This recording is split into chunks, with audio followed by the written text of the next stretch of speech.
Good morning, traders. I am Stephen Davis, Senior Market Strategist, RJO Futures. It's Friday morning here, July 17th.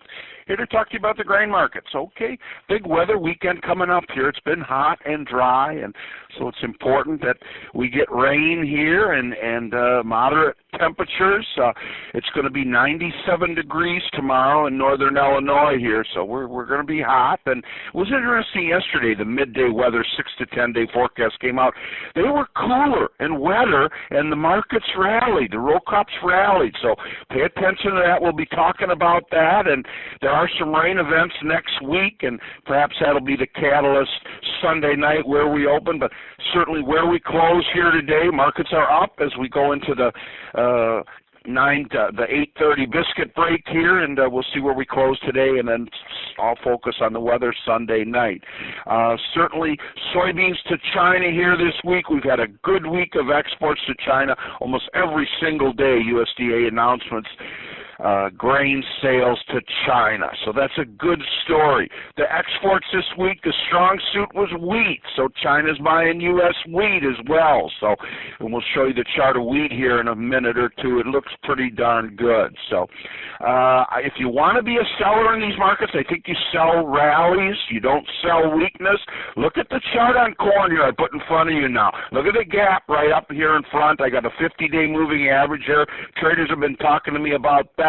So I put this in front of you here today.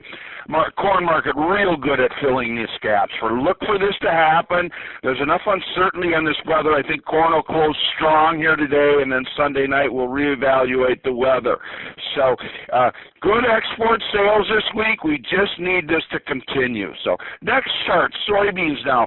And backing up on the corn chart, you got 3 days of higher highs and higher lows. Look at the soybean chart now. You got 4 days of higher highs and higher lows. So good week of U.S. export sales to China. That continues. Perhaps the soybean chart's going to continue moving higher. And really the key is, you know, if China keeps buying U.S. soybeans, we'll have $10 beans. And if they don't, we'll have $8 beans. So I think something to mention, too, that I'm going to start talking more and more about, I think the fundamentals next year in 2021 are really going to be good. So we'll keep talking about all of that. One caveat here I'll throw out is the strong negative seasonal here, the last half of July for the row crop. So typically the end of July, the markets have trouble rallying here. So we'll keep talking about all of that. Okay, Tuesday, the USDA, we had the largest single-day corn sales on record announced to China. So that's a good story. What did corn do that day? It was up 2 cents on the news and closed unchanged.